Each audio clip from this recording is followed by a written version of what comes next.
So, how's everybody doing? Stu Smith here again, and I'm going to discuss some tactical fitness things. I wrote an article this week that was pretty good, that really kind of got into some of the intricacies of tactical fitness. People think that, tactical fitness is just fitness with a cool word in front of it to make it tactical, but it's actually pretty complicated if you think about it. You could probably even call it 4 phases you have to understand, as well as some things in general and very specific terms. So let me just break them down real fast, and then I'll take some questions. So I'll link the article that I wrote in this video.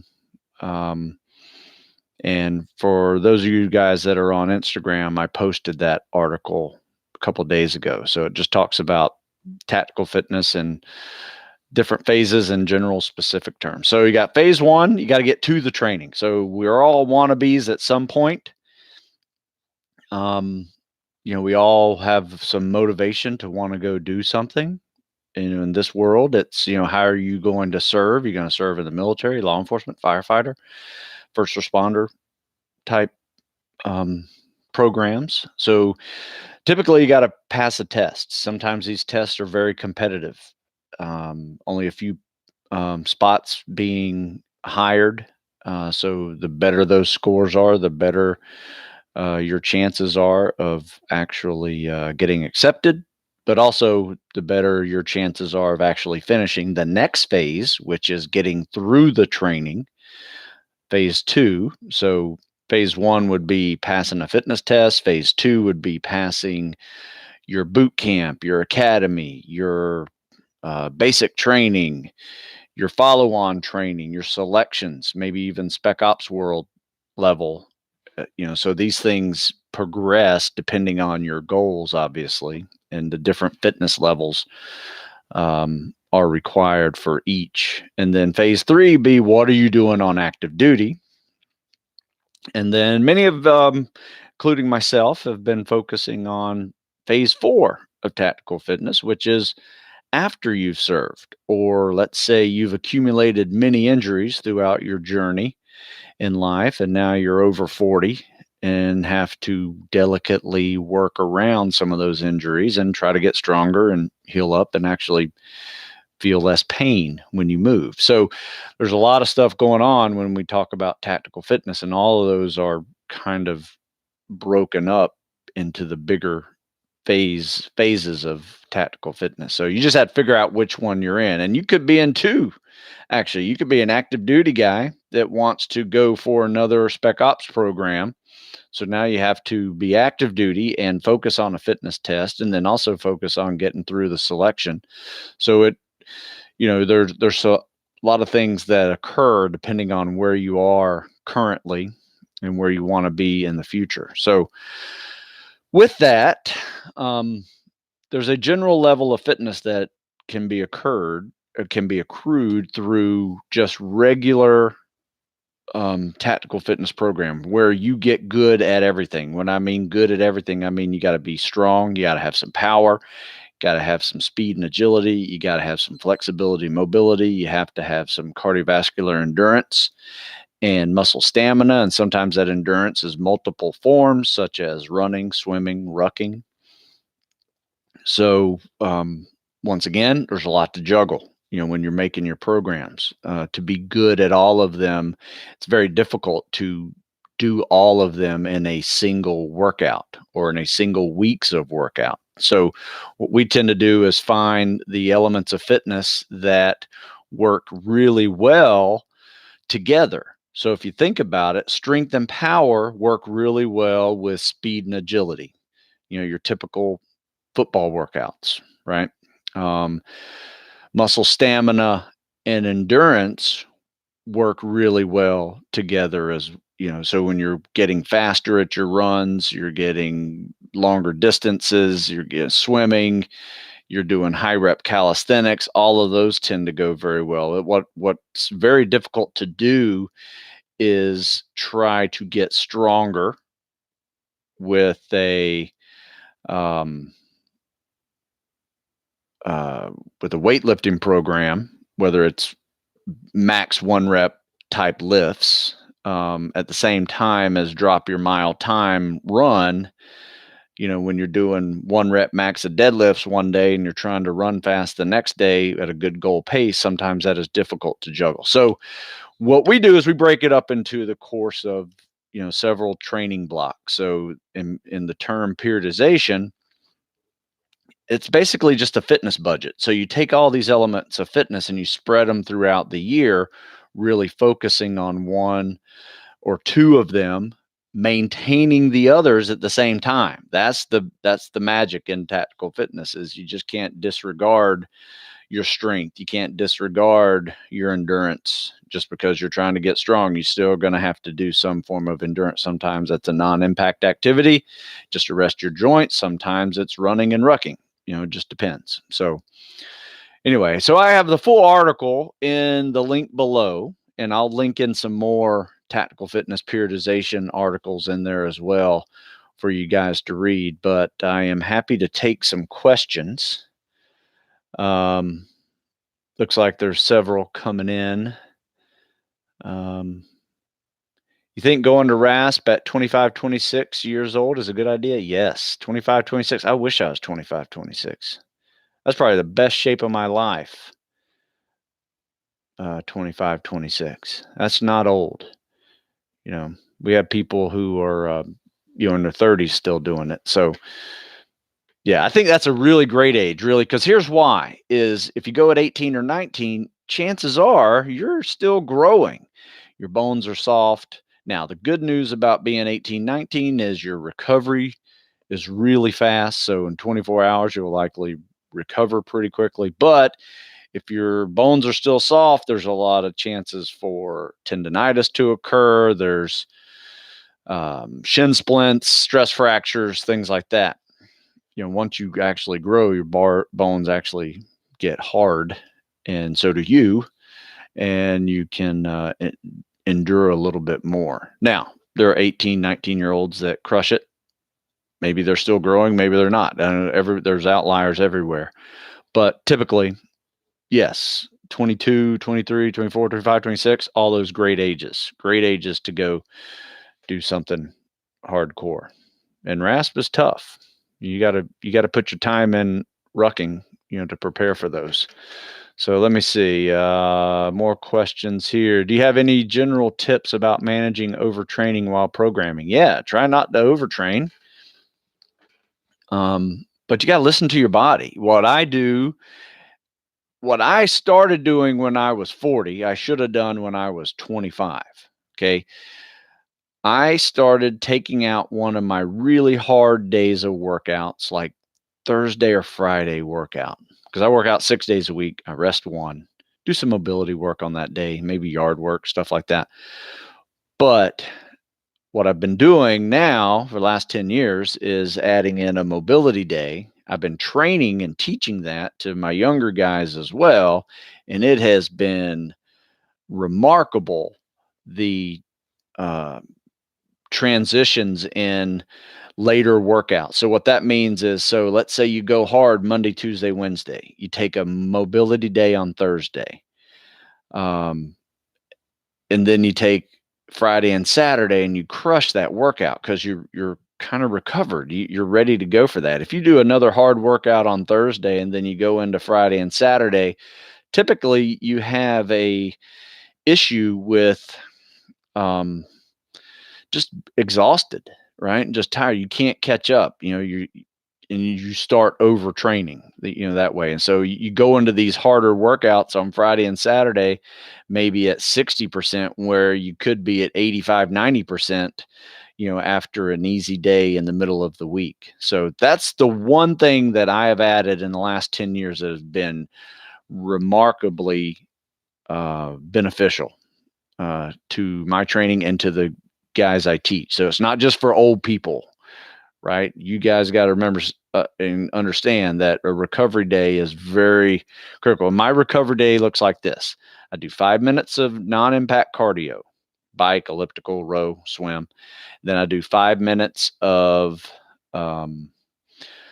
Stretching or foam rolling. Also, have a car buffer massage tool type thing. Hit 5 minutes of either one of those, and then I repeat that cycle: 5 minutes on, 5 minutes off, 5 times. So it's a 50-minute workout, roughly 60 minutes with some transitions. And then I go in the pool and I swim for 10 minutes. I tread for 10 minutes, depending on what I need to work on the most. If I need to loosen up my shoulders, I'll tread with my arms only. If I need to loosen up my hips, I'll tread with my legs only. And then I'll do all the dynamic stretches that I can think of in chest deep water for about 5 to 10 minutes. So leg swings, butt kickers, high knees, hip openers, think about all that you can imagine. And let me tell you, you walk out of there and you feel no pain. Your hips are really opened up and loose. Because I will tell you, during high mileage running cycles, your hips will start answering to you a lot. So you definitely need to address hips, because that's where I tend to find that I'm overtraining. When I'm overtraining, my hips hurt. Just pure and simple, whether I'm lifting too hard or I am running too much or doing too many reps with, squats and lunges with body weight or rucking. All of those, swimming with fins, all of those affect my hips. And when I can feel my hips, I know I'm overtraining. And that's not just because I'm over 40 or over 50 now. That's because I've felt that throughout my training programs, even in my 20s. So, all right, we got a lot of questions here. So thanks for asking. Let me see. Hope that answered your general overtraining question. Got a prior service Marine studying at UT. Good job. Currently deciding whether to pursue a professional career upon graduation or return to service. Your thoughts. Will be 28 by then. You know what? That's a good question, man. You've already served. Nothing wrong with that. You want to serve, continue to serve. Get after it. Go do it. I tell people all the time, it's not my job to motivate or talk anybody into service. This is something you have to want to do. You have to treat it like a calling. It's not just a job that you're going to do because you can't do another job, right? That's not the mindset you need going into, serving in the military. And I'm not saying you are in that zone. I'm just saying in general, that is what I discuss with people who, typically when someone says, "Hey, how do you get motivated to work out?" I'm trying to go into the military and I get motivated to work out. That's one of the things that drives me nuts, because if I have to motivate you to serve, then maybe you should reconsider service, right? Because if your fitness level is the determining factor one day of you living or dying, or your buddy living or dying, or somebody you're trying to help living or die, if that doesn't motivate you to want to train harder, then you're definitely in the wrong thought processes of even joining. So once again, John, I'm not saying that is you. That is my general answer to people who, ask my opinion on whether or not they should serve or not. So in the end, it's up to you. Thank you for what you've done already. And if you want to continue to serve, maybe as an officer after college, go for it. I think that's great. I tell you what, some of the smartest people I've ever read or ever met in my life are Marines. They are so well read, and they're just really smart tacticians and great leaders, very young. I mean, a young officer in the Marine Corps is very responsible, has a lot of responsibilities, and they're really great leaders typically. Yeah, there's bad leaders too, but anyway, I think either one, I think you can't go wrong with a professional career and take some of your military training and take it into the civilian world, because you need that kind of discipline as well. But go into the next phase of life, either come back and serve or not. Who knows? You may go into a professional career and miss the military so much you want to come back. Nothing wrong with that either. 28 years old, you can still come back and do that. So anyway, John, thank you. Great question. Sorry I couldn't be more helpful to you, but in the end, it's really your decision.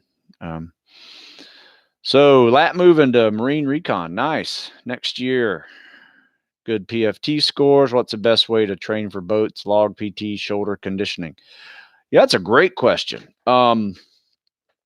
I have a couple of workouts, and I'll put one in here as a link. I call it the Sam Baby Murph, but basically it is a log PT simulation that we do with a sandbag, from chest carry lunges, shoulder carry squats, head carry runs, um,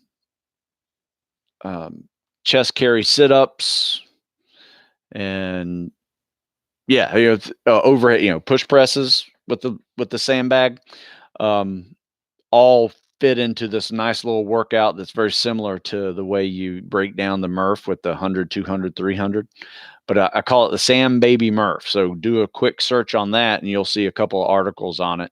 And that's a real good one, because that's everything from pure body, to get your core strong for boats and logs, as well as your shoulders. These workouts here have those in there. I know you can't see them. They're in backwards. Not sure why that is. Tactical fitness, tactical strength. Two great workouts books that work everything. So it's going to work running, swimming, rucking, speed and agility, long distance running. Let's see, strength. You're going to work deadlifts, because those are very important.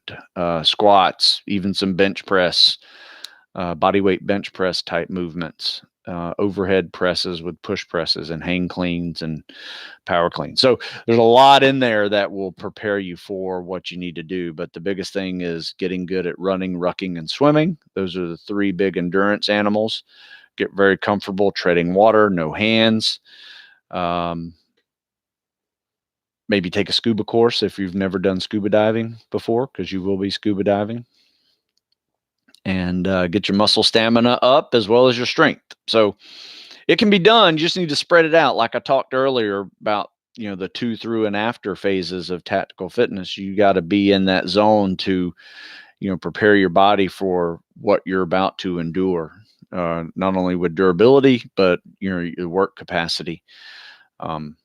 In there as well, and try not to overtrain. Make sure you're doing those little mini mobility days at the end of workout. So you have, let's see, you have like a quick, non-impact cardio with stretch, foam roller, carb buffer, massager tool, whatever you want to use, after a good workout for about 10, 15 minutes. There's a mini mobility day will help you get some of those things off. All right, so let's see. Should I learn the combat swimmer stroke technique before I go to the Navy recruiter? Yes. Where have you been, Dimitri? Hiding under a rock? Because here's why. I'm going to put another article in there just for you, because you need to crush the PST before you even talk to a recruiter, in my opinion, right? Because you go in there, you crush that PST, they're going to see you're a serious candidate, and you take that PST your first time, you have a choice. You're going to show up to that PST and fail it. You're going to show up to that PST and crush it, right? Which one do you want to be in? What group do you think is a good first impression to the first SEAL mentor that you ever meet, right? They're not even going to talk to you when you're in the failure group, or at least not seriously. Whenever you are crushing that PST, you know what they're going to do? They're going to call you and say, hey, we got to get this done, this done, this done. If you're in that failure group, it's going to be like, good luck trying to get in touch with the recruiter. They're not even going to return your phone calls, right? That's how seriously they take you when you show up in crap shape. So learn how to do it beforehand. If you don't have somebody to teach you, watch videos and practice, right? But yeah, I mean, can you go to the recruiter and be in crap shape and get in shape in a year to go to buds? You might be able to get 2 buds, but I highly doubt you'll get through buds. So most people who do that, the situation that you're putting yourself in by going to a recruiter not knowing how to swim or even do well on the PST, if that's you, is you just get good at taking PSTs, right? You don't get two buds at all, or you don't get to focus on getting through buds, which requires you to crush 4-mile runs instead of 1.5 miles, crush 2-mile ocean swims with a big pair of scuba fins on versus 500-yard swim without fins, and get ready for boats and logs, because that's hard. So anyway, gets me fired up when people ask that question. So I'm going to put in a special article in the description called "Stop, Read This Before You Talk to a Recruiter." Okay. But go to stewsmithfitness.com and you will see a list of articles that are directed towards you. If you are debating on going to see a recruiter and you haven't done anything physical yet, you might want to start before you talk to the recruiter, right? Okay. Plan on joining the Navy in 2 years after college. Good. You got plenty of time to train. You should start now. Do you think I should be doing a lot of running or swimming or something low impact right now, like biking? You should cycle through it. I mean, your year should look like a bell curve, right? You should have periods of time in your year where you're not focusing on a lot of running and you're focusing on maybe strength and swimming. And then you have years focusing, or sections of the year focusing on a lot of running and a lot of high rep calisthenics. And then you come back down that backside and focus more on strength and power and non-impact activities, right? You need to look up tactical fitness periodization. So I've written a lot about it. I'll link it in there and you'll see. Let's see. These two are right up in that alley. This is like a winter lift phase. This is like the summer. It's actually the whole year broken up into different quarters. So you can kind of see how that bell curve is created in Tactical Fitness book. And then the hardcore, like run, swim, PT only cycle is the Navy SEAL fitness workout, which is this one. That's a hard one. That will crush any PST that you're preparing for, especially if it's a run, swim, pull up, push up, sit up workout type test. But yes, you should be progressing in your running. You should be progressing in your strength and you got 2 years to do it. Tactical fitness periodization. Read about it and understand what it is. This is what this whole video is on that, right? So listen to the beginning of this video. Let me see. You got some good articles or good questions in here. Is there a minimum of miles you should run in a day? Yeah, I guess. I mean, once again, it depends on what part of the year in your training program you're in. Right now, we are on a pretty high mileage running phase. And, this is summer. So we're our summer high rep calisthenics and running phase. And I would say we're running at least probably 3 to 4 miles a day. There's some days like yesterday, I ran my ass off. I ran probably about 7.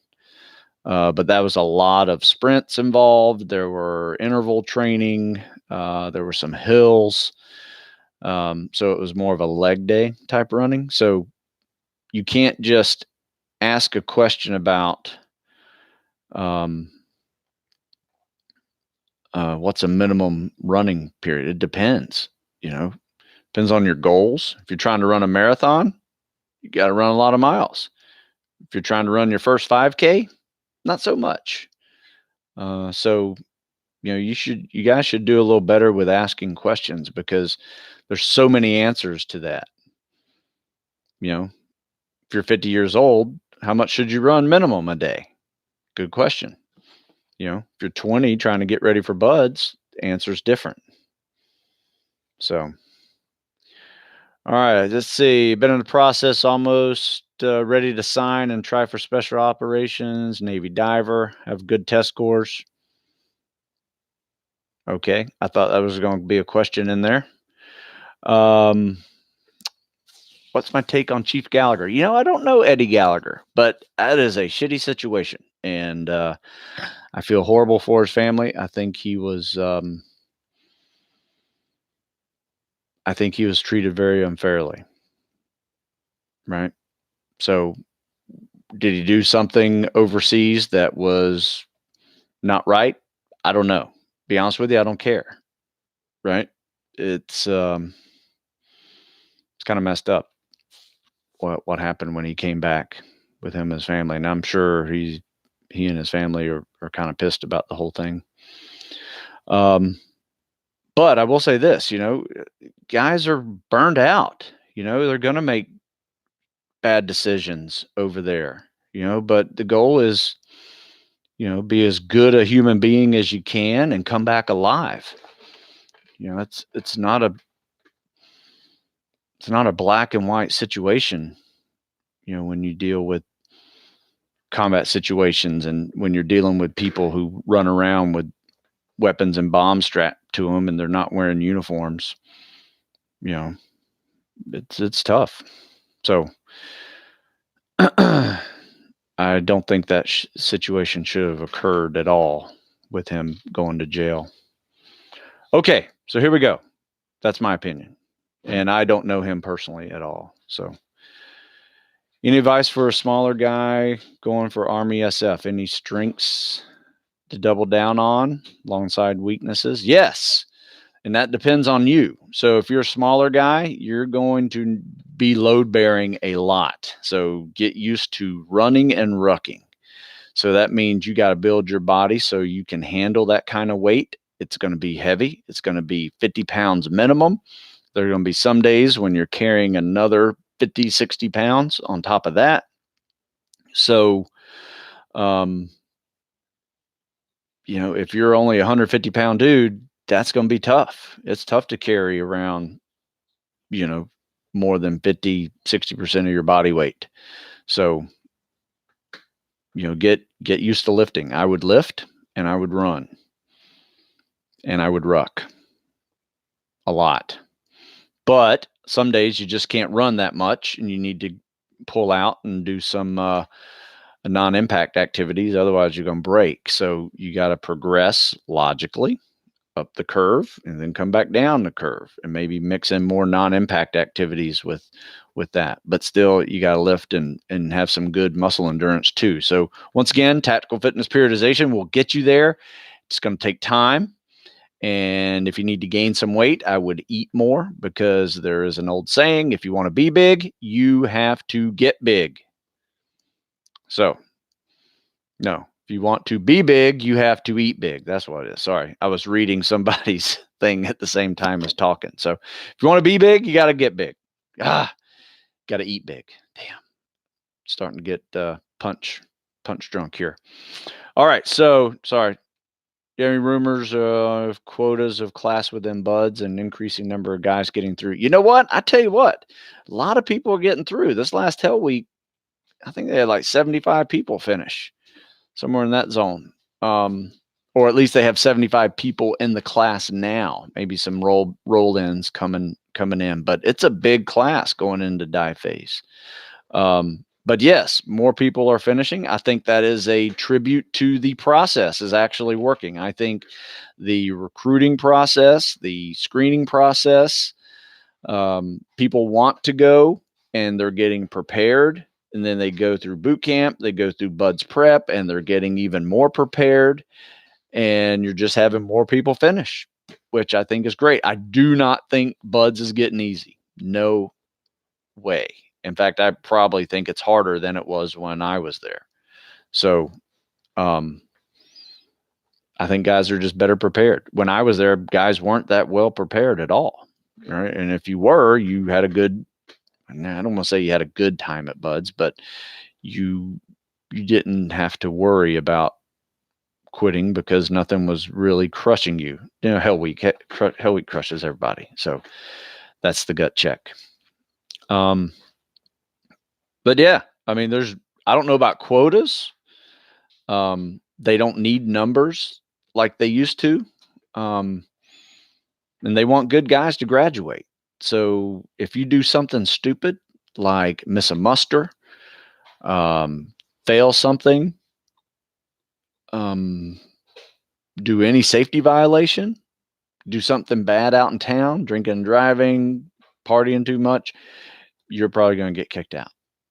So don't do stupid stuff. Don't break the rules and you won't get kicked out, because it doesn't matter if you made it through Hell Week or pool comp or whatever, they will still kick you out for not being a good student and person who knows how to follow rules.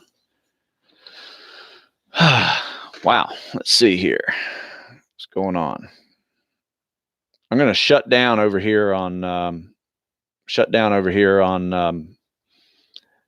Instagram because my phone's dying. So you guys can hop over to YouTube. I'm over here on YouTube Live as well. So I'll chat with you later.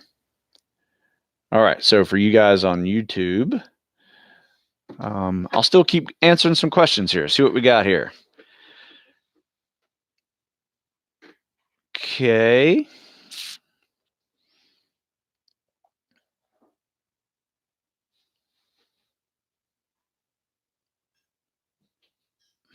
Wow. Is it possible? It's a good question. Is it possible when you leave the SEAL teams to form a non-SEAL related identity? Or is it people so fascinated that you have no choice to be the big SEAL guy in your neighborhood? That's pretty funny. But it's something to consider. I have a few friends of mine that are financial dudes, doctors, lawyers, that were former SEALs, and corporate executives. You name it. Yes, you can go into something that it doesn't matter what you did in the military, and you're just that guy now. You're somebody else, and people evolve. I mean, not everybody's going to be the big SEAL in the neighborhood. People will find out that you are, but they also will treat you like a normal dude too. So I have a great neighborhood. My whole neighborhood is full of veterans. I got probably 4 Navy veterans. I got a firefighter, 2 firefighters. I got a Marine and police guy. So we got tons of SWAT team guys. Oh, so my neighborhood's awesome. So we all get along pretty great. But yeah, I understand what you're saying. I guess it depends on your business. I am a guy that writes tactical fitness programming. And, being from that tactical fitness world, it is part of my resume, as well as some other learning. But tough question. But yes, it is very possible to do that. Just depends on what you're doing. Is there a way to do hypoxic swimming without a partner? Right now, I can only do 4 strokes per breath, but want to do more. Yeah, I would say that the hypoxic swim workout shouldn't be done alone. I don't recommend it. You should at least have a lifeguard there. In fact, anytime you swim, you should have a lifeguard. So unless you have your own pool in the backyard, but tell people what you're doing, because I've never seen anybody pass out from 8 strokes per breath swimming. But I guess it could happen. I've been doing it for 30 years and never come close to it, right? Because if you need to breathe, you just turn and breathe. So, oh, good Lord, somebody asked about keto diet and buds. No, just when you're at buds, you're on the seafood diet. Eat whatever you see and as much as you can. Now, obviously, you should eat good stuff and not Twinkies. But I don't recommend keto diet and buds. You try it, see how long it goes. I'm sure you could probably do it if you wanted to, but all I know is I needed a lot more carbs than keto allowed. So what books do you recommend for high rep calisthenic workouts? This one, that is all that's in it. There's no weights in this one, except for maybe some lightweight shoulder workouts. I have running and swimming also in that one, but that's a lot of high rep calisthenics. But there are some workouts out there that are only calisthenic based. And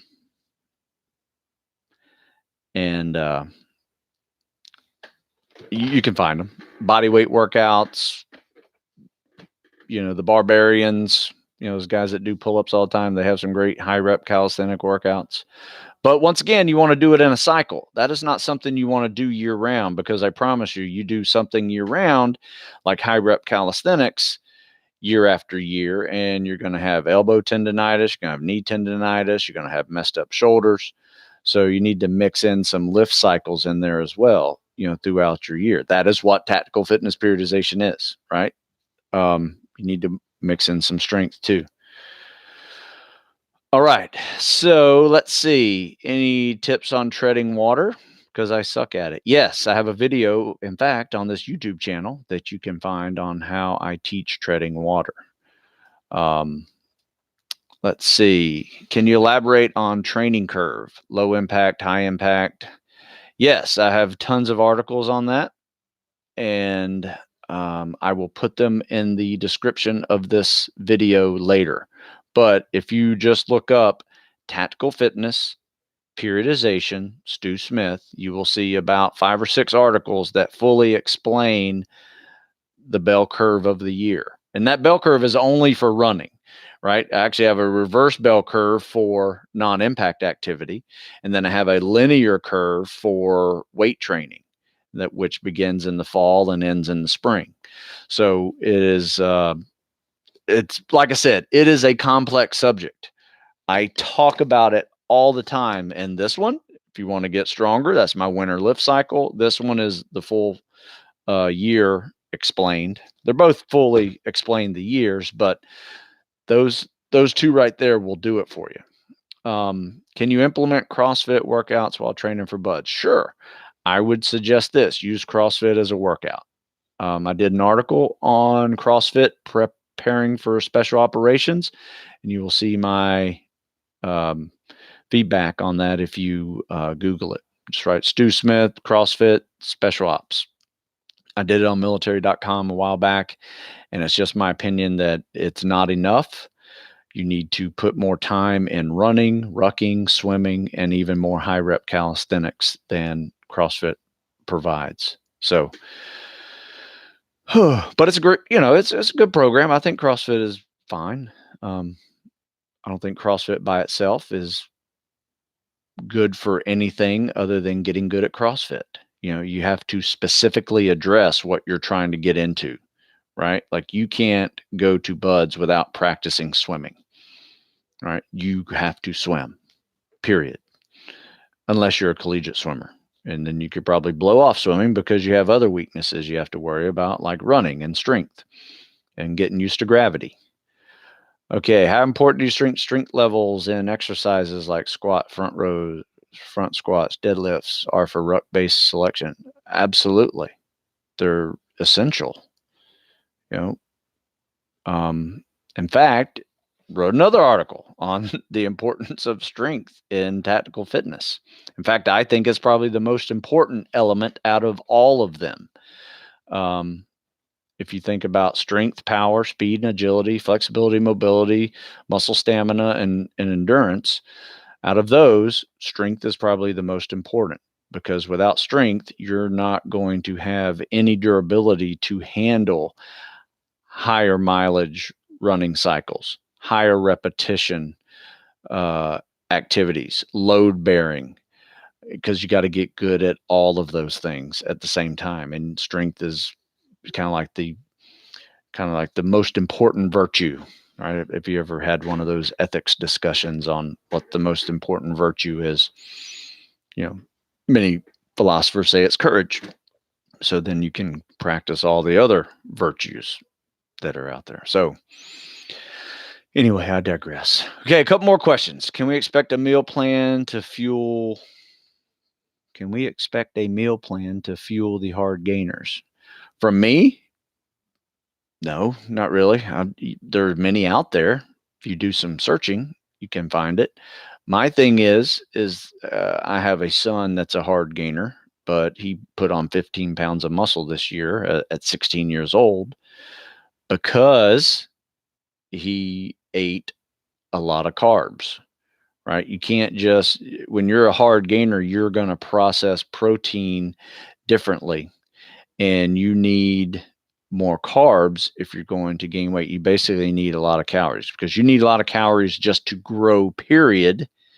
But then if you're putting in extra exercises and workouts, you're burning calories. And then if you're trying to gain weight, you need more calories on top of that. So it really comes down to caloric intake at the end of the day. And a lot of those calories have to be carbs, good carbs.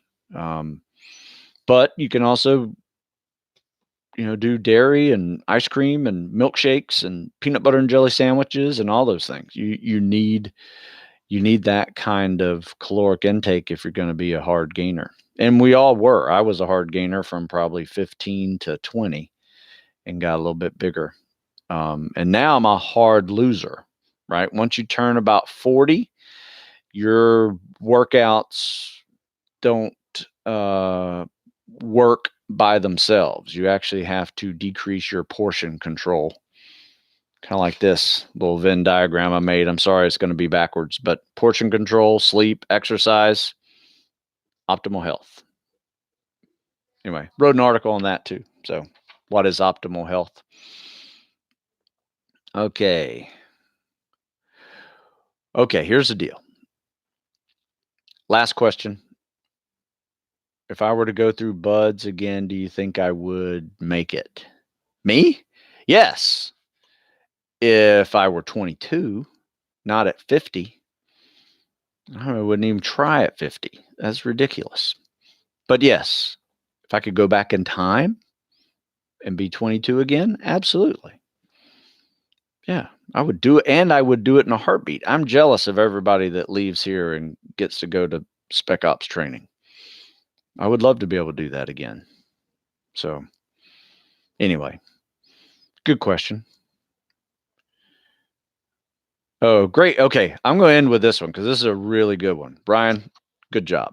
Do you think people knowing what buds consists of prior to going through the selection has all been a negative or a positive? I will tell you this. I have a buddy of mine that was a first phase officer. And he says, I will give you the first phase schedule and you will know everything that we are going to do prior to going to buds. And you still will have the same attrition rate as before. It doesn't matter. You still have to go and do it, right? Just because you know what it consists of doesn't mean anything, because you have to do it and you have to meet the standard and you have to finish and you have to not quit. That's the biggest thing, right? And not get injured.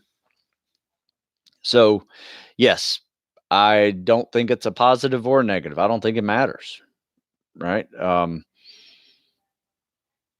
In my opinion. So, now, is it smart to be better prepared for those type of things? Absolutely. And for the longest time, there was nobody that was really helping people prepare for military, law enforcement, firefighter fitness. When I started in 99, there was no such thing as the term tactical fitness. And I've been specializing in it for 20 years now and work with all types: military, law enforcement, firefighters, SWAT team guys, special ops dudes, men and women. And it's been very rewarding. I've enjoyed it, and I've learned a lot in the last 20 years of the process it takes and the amount of preparation that is required. And for the most part, the main problem of people not getting through selection programs is they are not prepared. Period. Physically prepared, mentally prepared, emotionally prepared, maturity, lack of maturity.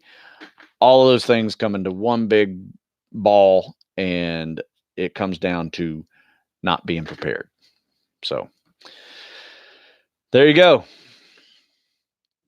All right, so I'm done. I need to sign off this thing. And if you guys have any questions, um, send them to me in the thread of this video, and I will get back to them. Or you can always email me, stu@stewsmith.com. Check out stewsmithfitness.com if you want to see some articles that I was mentioning earlier. And like I said, I'll post several of them below in the description. So give me a few minutes and I'll get those articles in there. I will chat with you later. Thanks for your questions.